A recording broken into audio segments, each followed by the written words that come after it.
हाय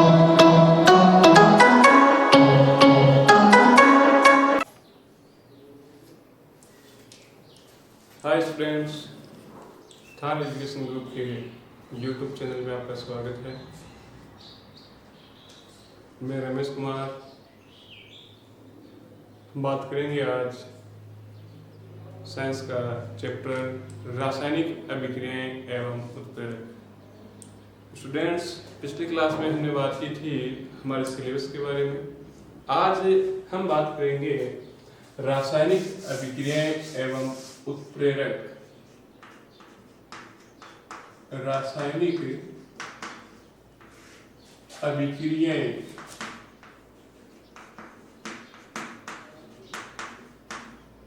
एवं उत्प्रेरक।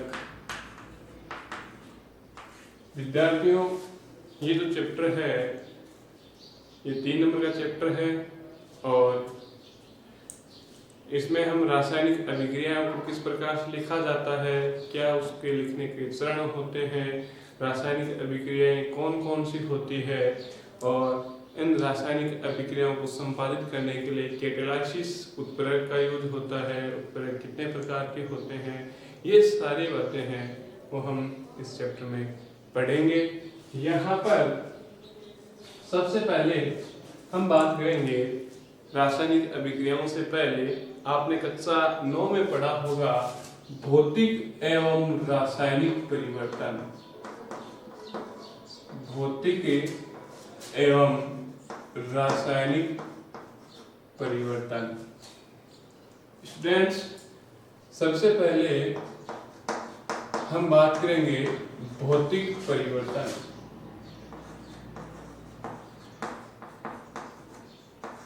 देखो, भौतिक परिवर्तन क्या होता है कि पदार्थों में होने वाला ऐसा परिवर्तन जिसमें पदार्थ की केवल भौतिक प्रावस्था में परिवर्तन होता है। पदार्थ की केवल भौतिक प्रावस्था में परिवर्तन होता है, उसके रासायनिक गुण व संगठन में, रासायनिक गुण व संगठन में कोई परिवर्तन नहीं होता। ऐसा परिवर्तन जिसमें केवल पदार्थ की भौतिक प्रावस्था में परिवर्तन होता है, उसके रासायनिक गुण व संगठन में कोई परिवर्तन नहीं होता, उसे हम क्या कहते हैं? भौतिक परिवर्तन कहते हैं। यानी कि पदार्थों में होने वाला ऐसा परिवर्तन जिसमें केवल पदार्थ की प्रावस्था में परिवर्तन होता है, उसके रासायनिक गुण व रासायनिक संगठन में कोई परिवर्तन नहीं होता, उसे हम क्या कहते हैं? भौतिक परिवर्तन कहते हैं। यहाँ मैं अब बात करूं दूसरा जो पॉइंट है भौतिक परिवर्तन का, कि जैसे ही बाह्य प्रावस्थाओं को हटाया जाता है, पदार्थ पुनः अपनी प्रारंभिक अवस्था में लौट आता है। जैसे ही बाह्य प्रावस्था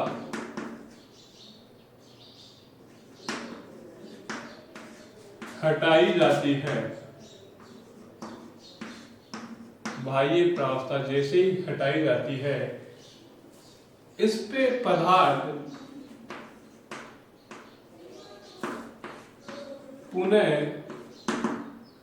अपनी प्रारंभिक अवस्था में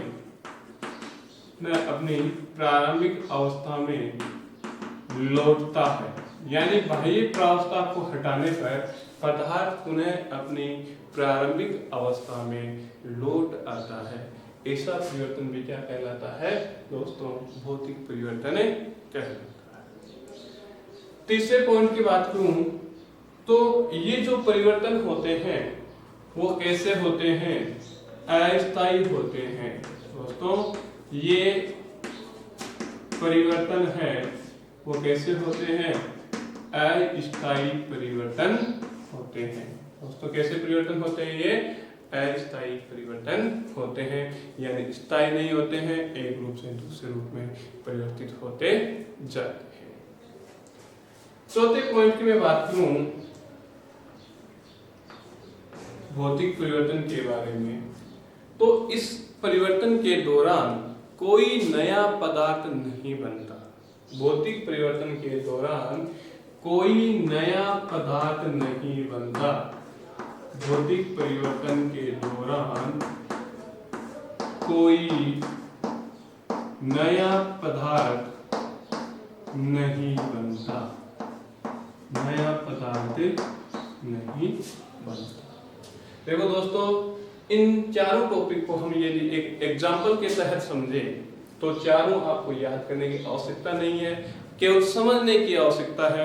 उस एग्जाम्पल को आप किस प्रकार से लिखें ताकि आपको कम याद करना पड़े और समझ कर आपका काम अच्छी तरीके से संपन्न हो सके। देखो स्टूडेंट्स, यदि मैं बात करूं जल की बात करूं, किसकी बात करूं?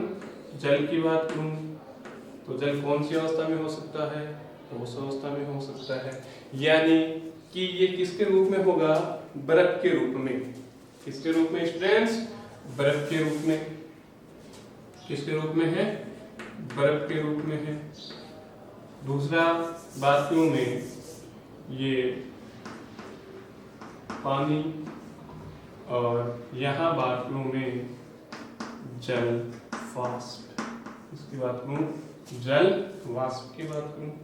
देखो स्टूडेंट्स, तीनों ही स्थिति में इनका सूत्र है वो क्या होगा? H2O। इस पानी का भी सूत्र क्या है? H2O। और इस जल वाष्प का सूत्र भी क्या है? H2O। ये देखो, यहां पर इसकी प्रावस्था के बारे में बात करूं तो देखो ये प्रावस्था कौन सी है? ठोस। ये प्रावस्था कौन सी है? द्रव्य। और ये प्रावस्था कौन सी है फ्रेंड्स? गैस। देखो, मैंने बर्फ को गर्म किया, बर्फ को मैंने क्या किया है स्टूडेंट्स? गर्म किया है, तो ये बर्फ है वो किस में चेंज हो गई? पानी में चेंज हो गई। मैंने इस पानी को क्या किया है? ठंडा किया है। इस पानी को क्या किया है? ठंडा किया है। पानी को ठंडा करोगे तो किसमें परिवर्तित हो जाएगा? जल में परिवर्तित हो जाएगा, बर्फ में परिवर्तित हो जाएगा। अब देखो स्टूडेंट्स, पानी है, इस पानी को आपने क्या किया है? गर्म किया है, तो ये पानी है और द्रव अवस्था से कौन सी अवस्था में बदल जाएगा? वाष्प अवस्था में बदल जाएगा। यानी कौन सी अवस्था आ गई? गैसीय अवस्था आ गई। और वापस आपने इसे क्या कर दिया है स्टूडेंट्स? ठंडा कर दिया है। तो जल वाष्प है वो आके किस में आ गया? पानी में, यानी द्रव अवस्था में। तो देखो, पहला पॉइंट हमने क्या लिखा था? केवल भौतिक प्रावस्था में परिवर्तन होता है, यानी कि ठोस, द्रव्य और गैस। पदार्थ किसमें चेंज हो रहा है? ठोस, द्रव्य एवं गैस में। केवल भौतिक प्रावस्था में यहाँ पे परिवर्तन हो रहा है। रासायनिक गुण व संघन में कोई परिवर्तन नहीं। मतलब कि इसका यहाँ पर भी सूत्र H2O है, यहाँ पर भी सूत्र H2O है, और यहाँ पर सूत्र भी क्या है? H2O है। यानी रासायनिक परिवर्तन, रासायनिक संघन, यहाँ पर किसी प्रकार का कोई परिवर्तन नहीं आ रहा है। दूसरी बात करें, बाह्य प्रावस्था हटाने पर पदार्थ पुनः अपनी प्रारंभिक अवस्था में आ जाता है। यानी कि मैं बात करूं कि आपने पानी है उसको गर्म किया, तब ये जलवाष्प में परिवर्तित हुआ। टेम्परेचर आपने क्या कर दिया? कम कर दिया, तो ये जलवाष्प में वापस किसमें आ जाएगा? पानी में। यानी जैसे ही आप कोई बाह्य जो प्रावस्था है उसे आप हटाओगे तो पदार्थ पुनः अपनी प्रारंभिक अवस्था में लौट आता है। तीसरी बात करें कि ये परिवर्तन क्या होते हैं? अस्थायी होते हैं। यानी कि द्रव्य कभी गैस में बदलता है, और कभी गैस द्रव्य में, और कभी द्रव्य ठोस में, और कभी ठोस द्रव्य में। प्रावस्था के अनुसार बदलते रहते हैं। परिवर्तन क्या होगा? अस्थायी होगा। परिवर्तन क्या है स्टूडेंट्स? अस्थायी है। चौथा पॉइंट हमने लिखा है कि परिवर्तन के दौरान कोई नया पदार्थ नहीं बनता। परिवर्तन के दौरान कोई नया पदार्थ नहीं बनता, यानी कोई भी नया पदार्थ नहीं बनेगा। एग्जाम्पल के लिए मैं यहाँ पर बात करूं तो देखो स्टूडेंट्स, एग्जाम्पल है, एग्जाम्पल नंबर 1, नौशादर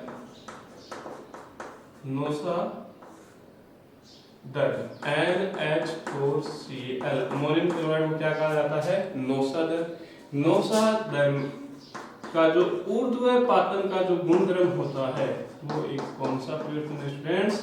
भौतिक परिवर्तन। नौशादर NH4Cl का ऊर्ध्वपातन का गुण कौन सा है? एक भौतिक गुणधर्म है। दूसरा एग्जांपल मैं बात करूं तो यहाँ पर लोहे का चुंबक में बदलना, लोहे का, या फिर मैं ये कहूं लोहे से चुंबक का बनना, ये भी कौन सा परिवर्तन है फ्रेंड्स? भौतिक परिवर्तन है। तीसरी में बात करूं एग्जाम्पल के लिए तो शक्कर व पानी का विलयन कौन सा परिवर्तन है? एक भौतिकी परिवर्तन है। पानी में शक्कर का घुलना, पानी में शक्कर का घुलना स्टूडेंट्स कौन सा परिवर्तन आ गया?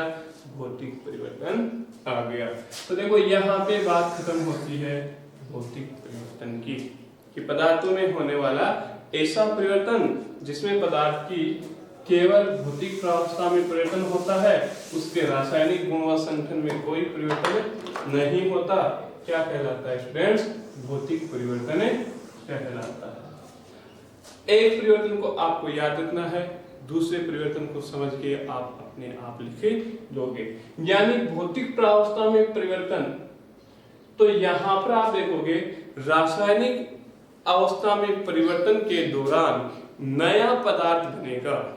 रासायनिक अवस्था में, रासायनिक परिवर्तन में नया पदार्थ बनेगा जो रासायनिक गुण व संगठन में, रासायनिक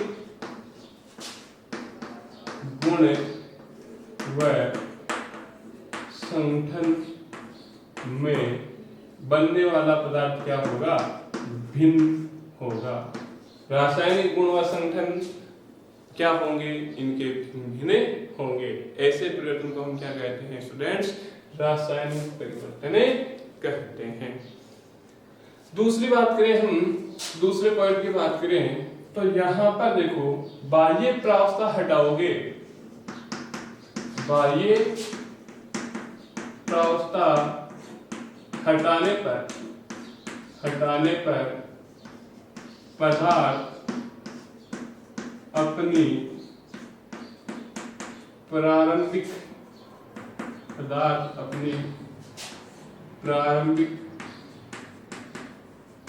अवस्था में नहीं लौटता, पदार्थ अपनी प्रारंभिक अवस्था में नहीं लौटता। ऐसा परिवर्तन क्या कहलाता है? रासायनिक परिवर्तन कहलाता है। देखो स्टूडेंट्स, भौतिक परिवर्तन क्या होते हैं? अस्थायी। तो रासायनिक परिवर्तन क्या होंगे? स्थायी होंगे। ये परिवर्तन क्या होते हैं? स्थायी होते हैं।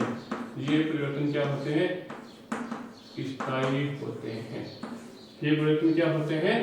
स्थायी होते हैं। और 4 नंबर पॉइंट है रासायनिक परिवर्तन के दौरान, रासायनिक परिवर्तन के दौरान नया पदार्थ बनता है। रासायनिक परिवर्तन के दौरान क्या बनता है स्टूडेंट्स? नया पदार्थ बनता है। तो देखो अंतर भी हो गया और हमारे भौतिक और रासायनिक परिवर्तन भी हो गए। अब हम बात करते हैं रासायनिक परिवर्तनों के एग्जाम्पल। तो देखो एग्जाम्पल में सबसे पहले आता है दूध का फटना। क्या है? दूध का फटना या दूध का दही में बदलना। कौन सा परिवर्तन है? रासायनिक परिवर्तन। नया पदार्थ बनेगा जो उसका रासायनिक गुण व संगठन मूल पदार्थ से क्या होगा, भिन्न होगा।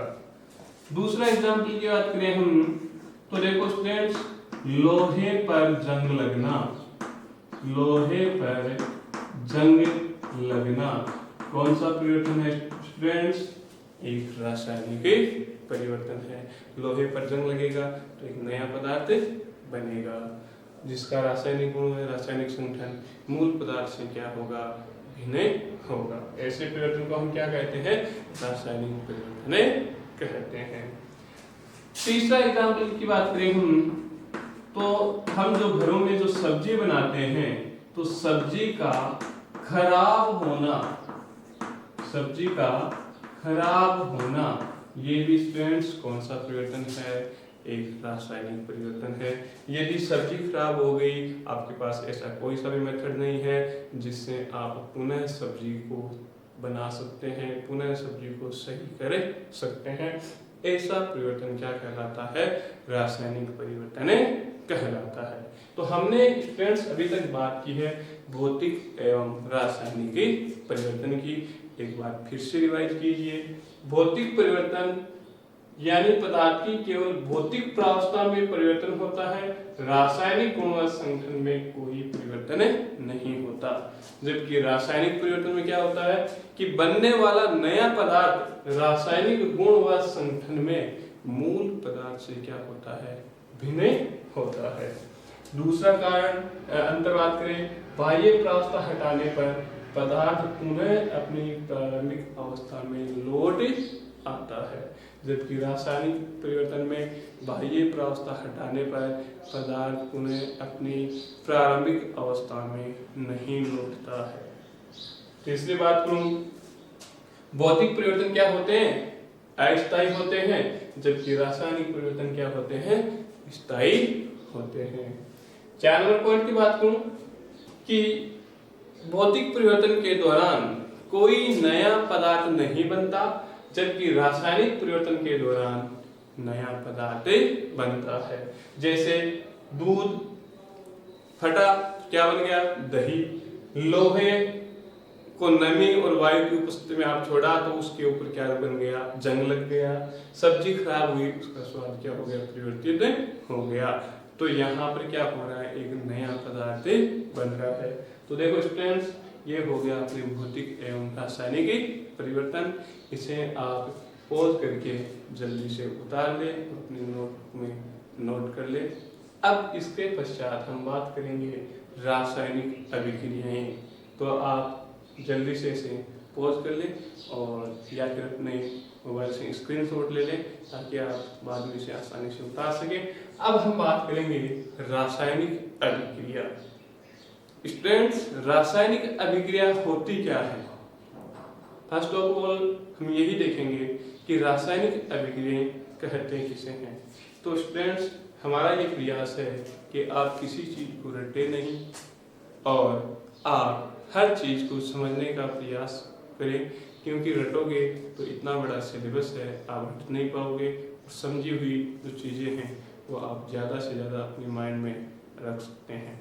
तो स्टूडेंट्स, मैं अब बात करता हूँ रासायनिक अभिक्रिया के बारे में। यदि किसी स्टूडेंट ने इसका पोज नहीं लिया है तो आप इसका पोज या स्क्रीनशॉट ले सकते हैं। हम बात करेंगे रासायनिक अभिक्रिया की।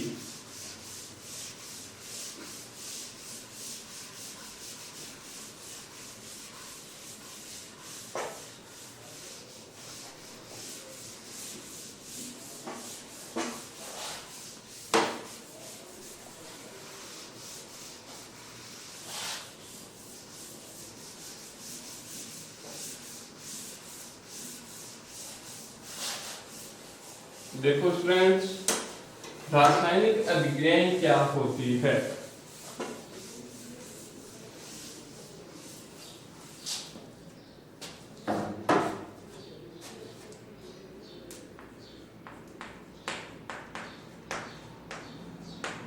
रासायनिक अभिक्रियाएं,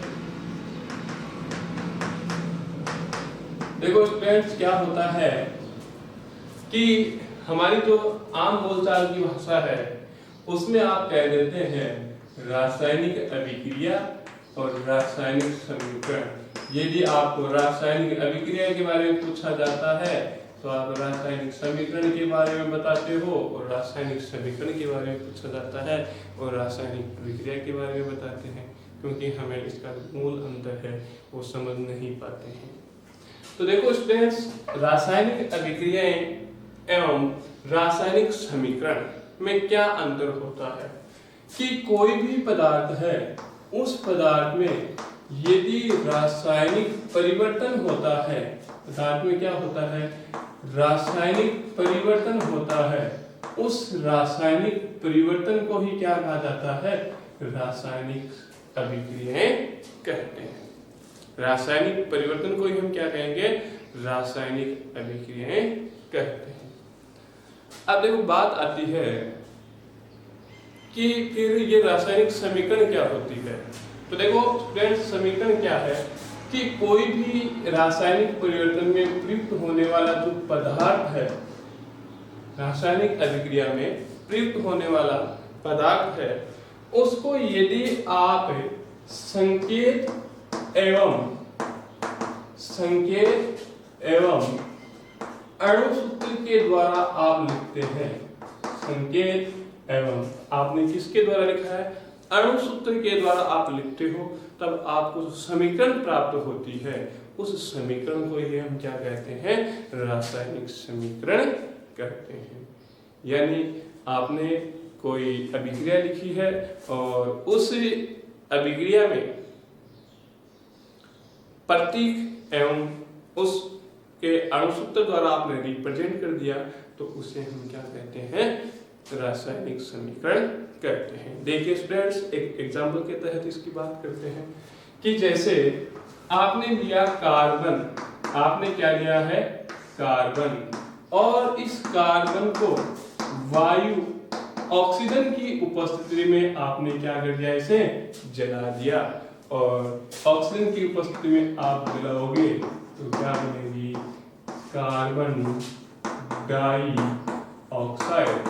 स्टूडेंट क्या बना, कार्बन डाइऑक्साइड बन गया। कार्बन को आपने वायु की उपस्थिति में जलाया तो क्या बन गया, कार्बन डाइऑक्साइड बना। तो देखो कार्बन और ऑक्सीजन ने जब क्रिया की तो एक नया पदार्थ बना, गैस बनी।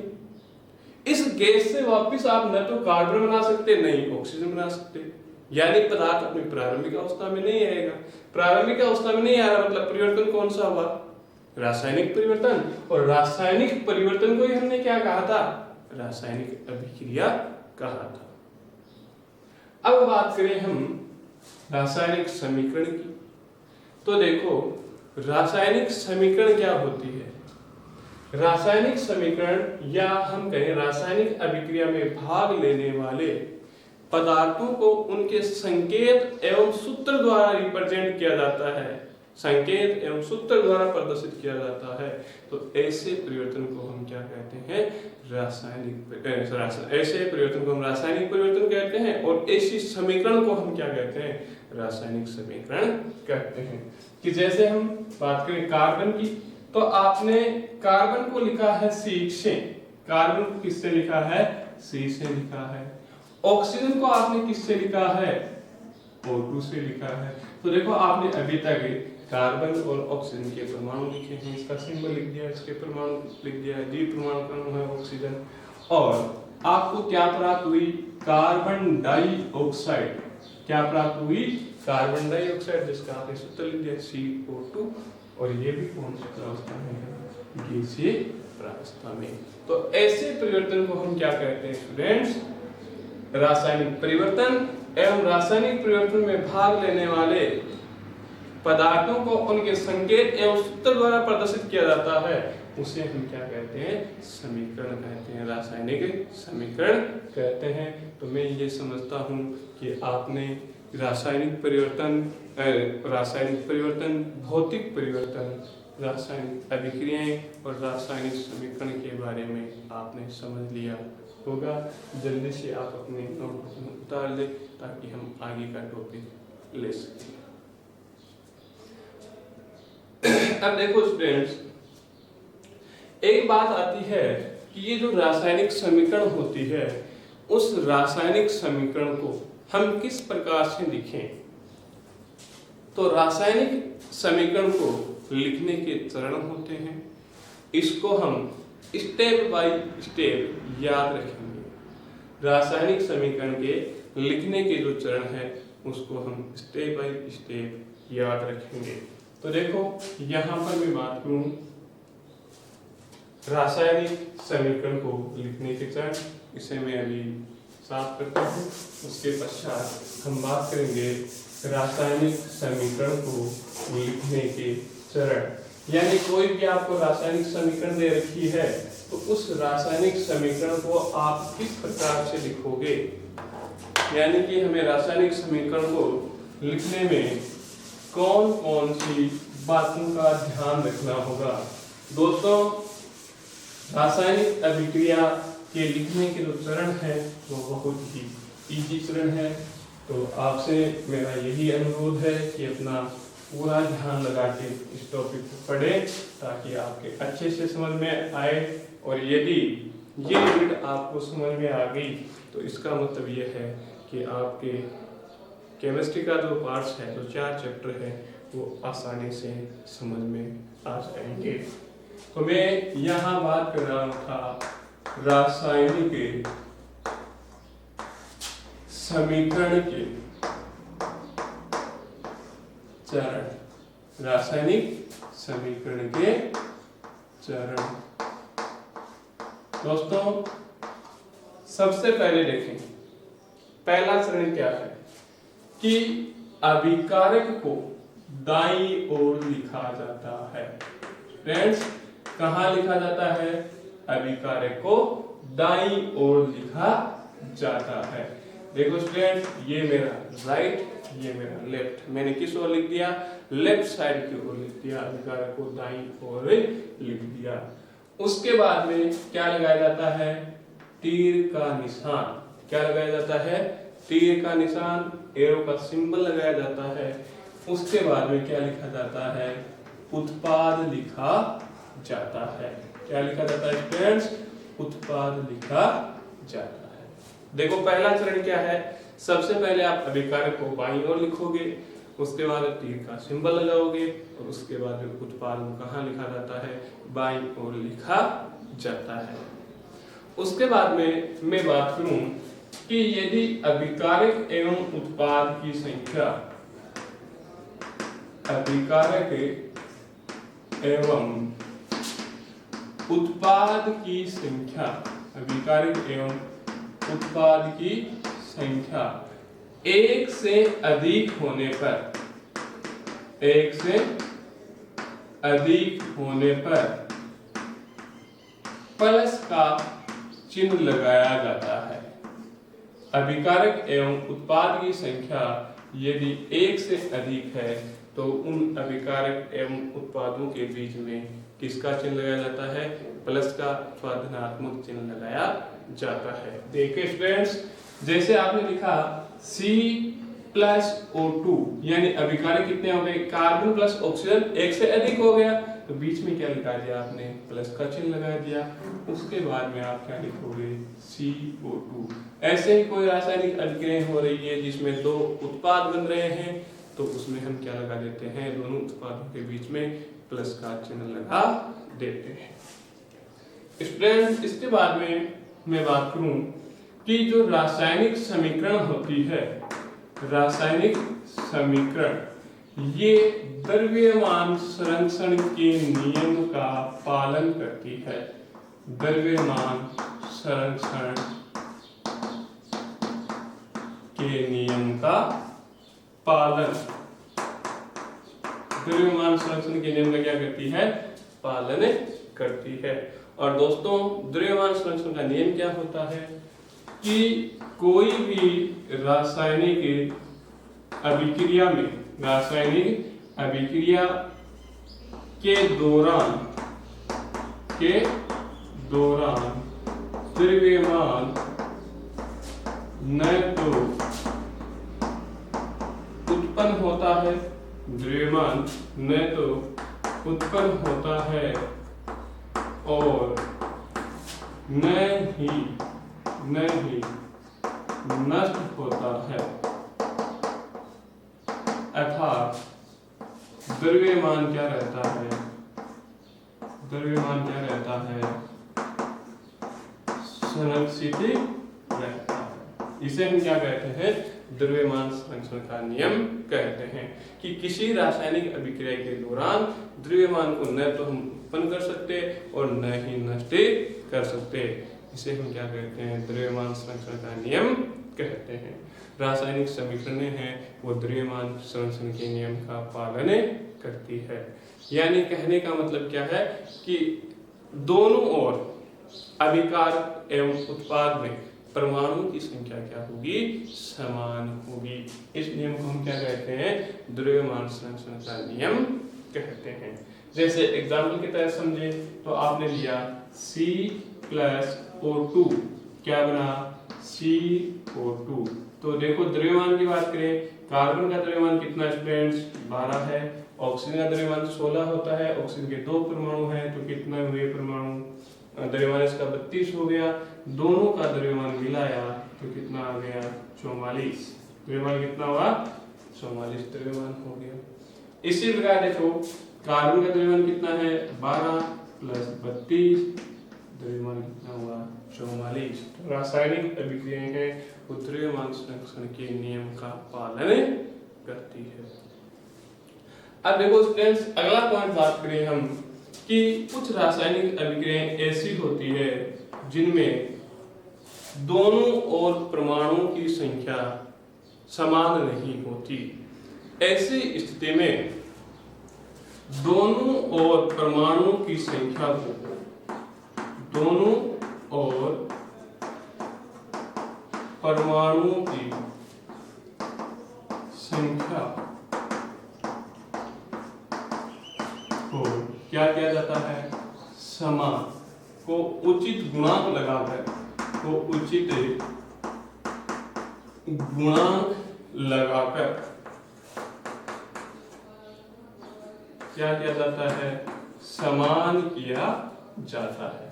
यानी अभिकारक एवं उत्पाद में परमाणुओं की संख्या को हम क्या करेंगे, समान करेंगे। और इस मेथड को क्या कहा जाता है, अनुमान विधि कहा जाता है। हीट एंड ट्रायल मेथड, क्या कहा जाता है students, heat and trial method. तो देखो हमने क्या पढ़ा है कि दोनों ओर परमाणुओं की संख्या को उचित गुणांक लगाकर क्या किया जाता है, समान किया जाता है, जिसे हम एक एग्जांपल के तहत समझेंगे। तो देखो स्टूडेंट्स, मैं लेता हूं पॉइंट नंबर 5, जिसमें आपके पास कोई रासायनिक समीकरण थी C3H8 + O2 = CO2 + H2O। आपके पास कोई ऐसी समीकरण है, समीकरण कौन सी है, CH3H8 + O2 = CO2 + H2O। देखो ये है आपके पास C3H8 को हम कहते हैं प्रोपेन। क्या कहते हैं स्टूडेंट्स, प्रोपेन कहते हैं। ये क्या है, ऑक्सीजन है। क्या है, ऑक्सीजन है। ये क्या है स्टूडेंट्स, कार्बन डाई ऑक्साइड है। और लास्ट में क्या है स्टूडेंट्स, जल है। ऐसी कोई आपके पास समीकरण है जिसमें अभिकारक एवं उत्पाद के अणुओं की संख्या समान नहीं है। देखो कार्बन इधर 3 है, उधर 1 है, हाइड्रोजन इधर 8 है, उधर 2 है, ऑक्सीजन इधर 2 है, उधर कितने हैं, 3 है। ऐसी समीकरण को कहते हैं असंतुलित रासायनिक समीकरण। और असंतुलित रासायनिक समीकरण को संतुलित करने की जो विधि है उसका नाम है अनुमान विधि, हीट एंड ट्रायल मेथड। देखो स्टूडेंट्स, इसे किस प्रकार से संतुलित किया जाता है।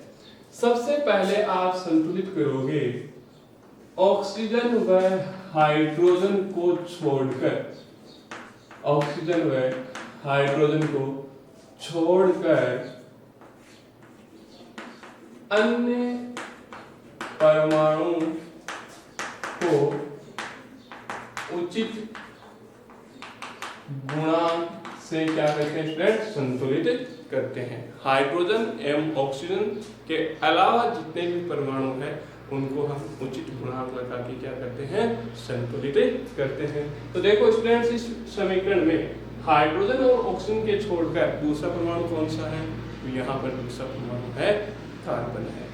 तो देखो इस समीकरण को पुनः लिखोगे आपने लिखा C3H8 plus O2 equal to CO2 plus H2O। तो देखो इधर कार्बन कितने हैं, 3, इधर कार्बन कितने हैं, 1।